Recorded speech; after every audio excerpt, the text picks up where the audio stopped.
Hello and welcome to the NFFL Week 2 recap. Um, Before we delve into the matches and previews and all that fun stuff for the week, I just wanted to point something out. Um, it was brought to my attention earlier this year that I may have changed the alignments of the divisions in the league to basically boost my chances of making the playoffs and weaken my division and strengthen the Landry division. But through 2 weeks here, the number 1, 2, and 3 ranked scoring teams are in the Lombardi division, and I'm not going to say that the Lombardi division is the best division. I'm just going to say that the Landry division is the second best division. So a little food for thought for you there. All right, on to the Week 1 matches. First up, we had Team Hasselhoff at Eskimo Brothers. In this game here, Rivers basically played to what he should have given the matchup. A little shocking was the receivers catching touchdowns left and right. Mark Clayton had 2 catches, both for scores.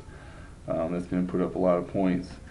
On the flip side, yours truly, championship type move right here in benching Jay Cutler and putting in Carson Palmer. Not really sure what I was thinking there. That clearly was a pretty silly move. Fortunately, it didn't really cost me though. My running backs didn't show up. I had 2 of them go for less than 10 total points, and when you do that, it's gonna be trouble.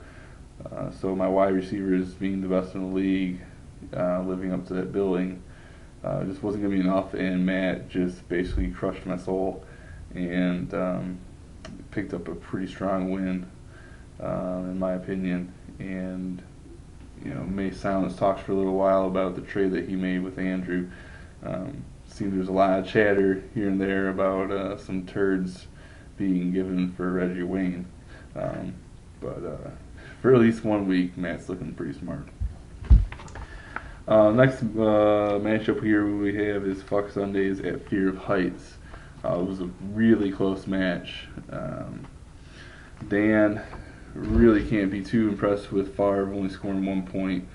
I heard on Mike and Mike this morning that Favre was complaining that he isn't gelling with his team at the moment, and to me that would just seem like anyone with a functioning brain would mean that the chemistry probably is developed in preseason to a large degree, and maybe you should get your ass there.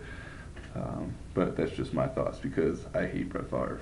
So once again, Arian Foster putting up big yards in the rushing and receiving total yards.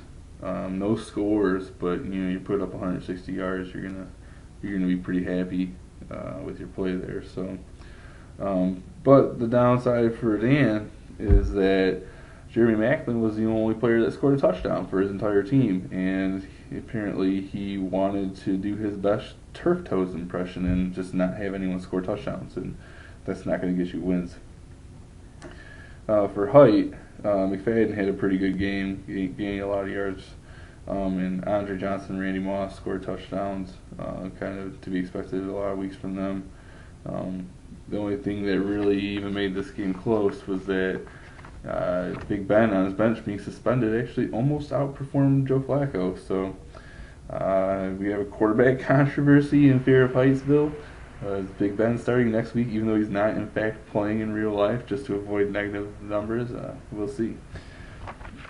And after that, we have the Gridiron at the Oracle. Bill had Peyton just throw up a huge day. But no one else really contributed for his team, and quite frankly, it didn't really matter. Big props to Chris. Matt Ryan, 3 touchdowns. His 2 running backs, over 300 total yards and 5 touchdowns. Despite his wide receivings being kind of marginal, he still put up a record-breaking performance. Most points scored in the league in any given week in the 6 years now of existence of this league. So, congratulations there, Mr. Latinus. Obviously, the Oracle wins. Next up here we have, in the other division, Weapon X taking on Icon City Excitement in the battle of the X teams. Weapon X and Icon City Excitement as well as Wes pointing out that this is also a matchup of the Wolverine logos. So which one will prevail? For Wes, Breeze had a really solid effort there up against what I think is a really tough San Francisco 49ers defense. And McCoy exploits for 30-plus points against a very shitty Detroit defense. And Marino and Gates had some pretty good days, and he puts up some pretty good points here. Randy had the Steelers defense do really well, putting up 20 points, I believe. And Donald Driver here is proving that he apparently is Donald Button, meaning that he's actually getting younger every year and fooling the minds of every single analyst out there. The guy just keeps performing. Didn't have much else production there, but he did put up an 80-point day, which is pretty solid, but still will take the loss. And we have another close match here between Turf Toes and Ninja Turtles. Logan, first off, buddy, Jason Campbell. I mean, really? Jason Campbell's your starting quarterback. You've got some serious issues. Ray Rice had some pretty solid yards, but he's going to have trouble finding the end zone, apparently. Deshaun and Kelvin score, and the Chargers defense puts up some decent points as well. For Andrew, Tony Romo, Steven Jackson, and Reggie Wayne, newly acquired, do very well. But no one else really showed up to play, and you can't win 3 on 8 or 9, whatever the hell it is. So Turf Toes pulls off this close victory in the battle of low-scoring teams. And finally, week 2, we have Motor City Freshness at Twin City Tundra. Doug had another team like Logan that I thought were very, very good teams to start the year, and they just haven't been living up to the expectations this year through the first week. The sample size of one's pretty small, obviously, but he's going to be looking to rebound in week 2, and he does just that. Aaron Rodgers throwing up a 30 spot, and AP getting almost 25. He's come through with over 100 points on the week. And for James, Matt Schaub was a monster, over 36 points, but no one else, again, just like Andrew, showed up to play. So Doug got a much needed victory here, and so I'm sure he's pretty excited about that. And now, starting this week, I'm going to be doing 2 more things. We're going to have the Bonehead Move of the Week and the Genius Move of the Week. I'm pretty lucky. I got spared of the award right off the bat with my Cutler and Palmer decision because I would have lost anyways. So I got spared by that.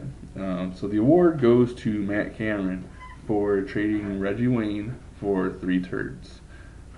Not my words. Unfortunately, you can't go back and see it in the Game Center, but that was a direct quote there. But he didn't counteroffer anyone and didn't let anyone know he was available on the block, and I really think there could have been a huge bidding war to get a guy like Reggie Wayne.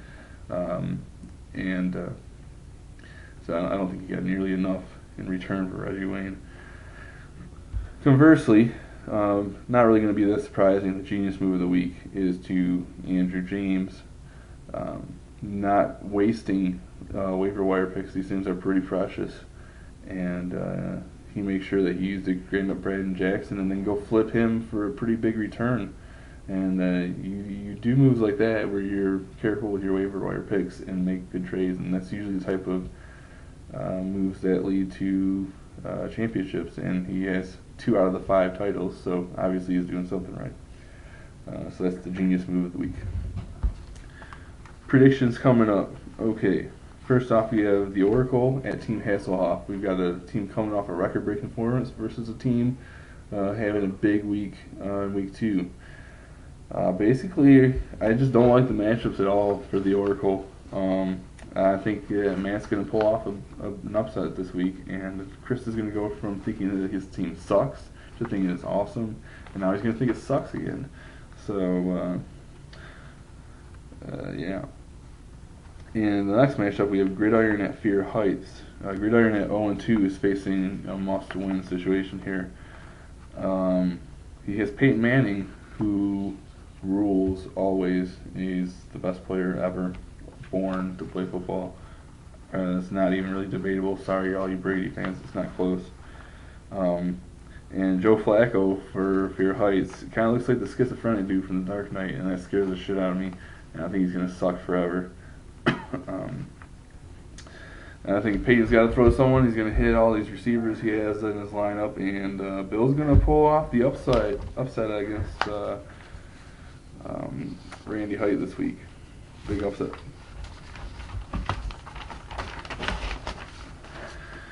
Moving on, we have the Eskimo Brothers taking on Dan Matheson's Fuck Sundays team. Chris Johnson's going to bounce back. The Steelers' defense is stout last week. They're going to stop pretty much everyone. And Brian, yours truly, has the best receivers in the game. It's not even really that close. So what I think here is that I'm going to destroy Dan.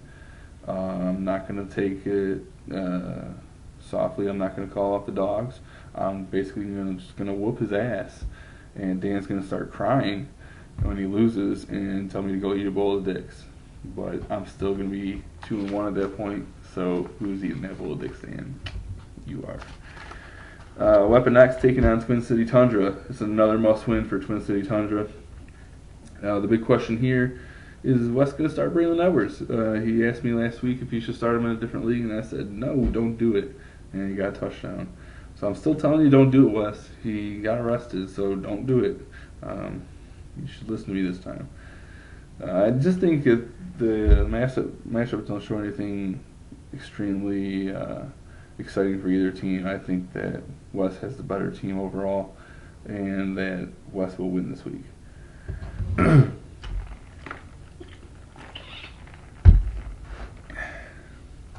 And we have a battle of 1-1 teams. Ninja Turtles, Icon City Excitement. It's really a pretty even matchup, in my opinion, going into this week. I do think Andrew has a pretty significant edge at running back, and I know defenses are really tough to predict, but I think that Randy has a really, really strong defense that knows they have to play their best without Roethlisberger in, and so I do expect them to put up big points despite not being able to really count on defenses too often. So, but I don't think it's going to be enough. I do think that the running backs for the Ninja Turtles are going to put up enough points here and have a strong enough edge to where the Ninja Turtles are going to win and prove to 2-1.